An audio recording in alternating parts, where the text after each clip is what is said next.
Thank you, Charles. Thanks, everyone. Yeah, welcome. Wow, this is fantastic.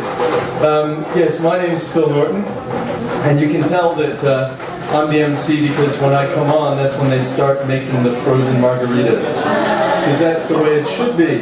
So that they make all the frozen margaritas now, and then when the actual storytellers come up, they stop making the frozen margaritas. Hint, hint, hint, eventually.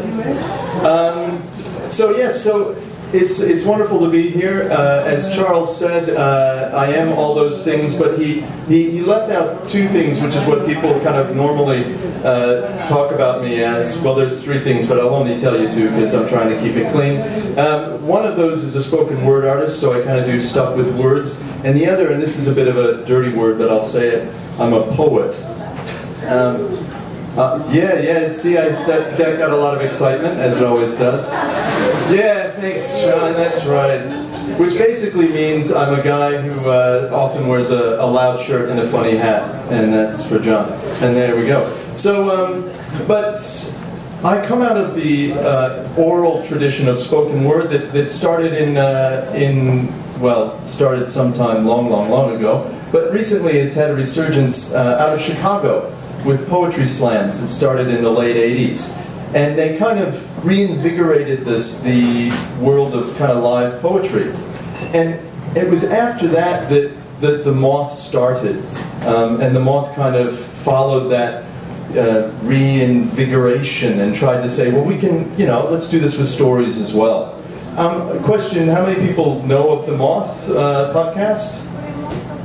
Yeah, that's all right. And how many, I was wondering if that was going to be the case. What about how many of you just know of moths?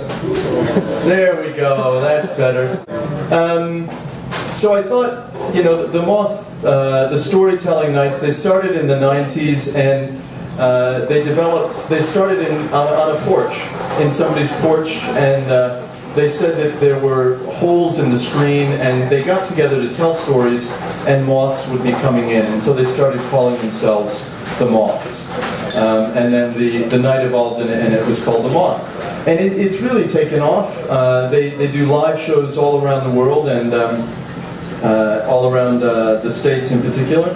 But they just recently won a Peabody Award. So this whole idea of storytelling is just going off. So we're very excited to be a part of that here tonight.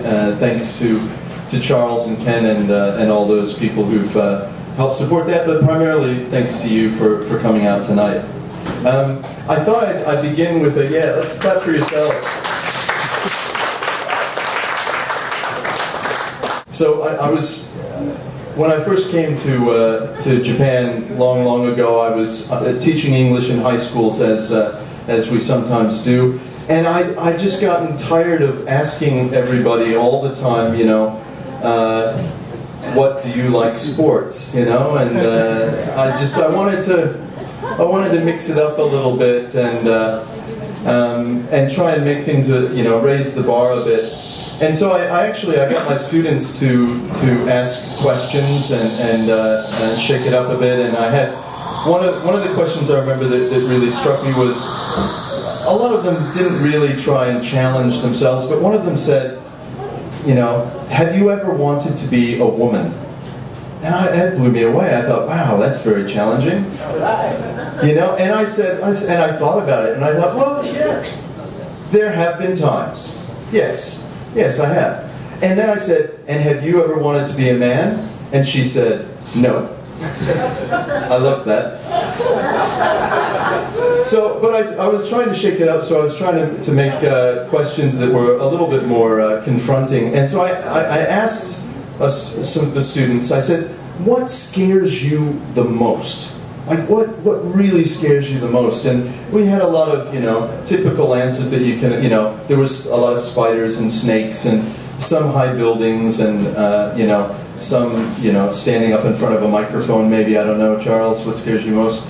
But I think the thing that got me the most was when somebody said, in Japanese, they said, cho-cho. Now, I didn't know what that meant. And I said, cho-cho? What's cho-cho? And the teacher explained that cho-cho means butterfly. And this student was was petrified of butterflies and moths. And I've since been told that that's not that uncommon in Japan, that there are a lot of people who are kind of freaked out by butterflies and moths, which kind of set me at ease because I came up with this plan, which I haven't really enacted yet, but it's a good plan. And that's that, you know, I can always feel very comfortable and safe as I walk the dark, dangerous streets of Kyoto at night. I take a jar, right?